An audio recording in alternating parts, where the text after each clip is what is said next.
বাঙালি বাড়ির রবিবারের সর্বশ্রেষ্ঠ পছন্দের খাবার কি জানো তো? হুম, ঠিকই ধরেছ।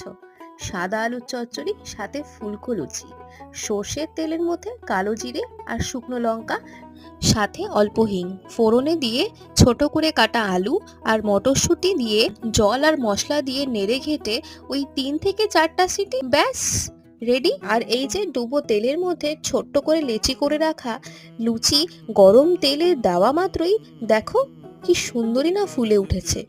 টকবক করে ফুটতে থাকা তেলের মধ্যে ফুলকো ফুলকো রুচি দেখতে কিন্তু দারুণ লাগে। দেখতে দেখতে ঝটপট করে বানিয়েও নিলাম অনেকগুলো লুচি, তার সাথে আলুর তরকারি আর একটা ডিম পোচ। আর ব্যাস, আমাদের ব্রেকফাস্ট তো একদম রেডি। এক থালা লুচি তরকারি পেয়ে পতিদেবের মুখে হাসিটা দেখেছো? বাবা!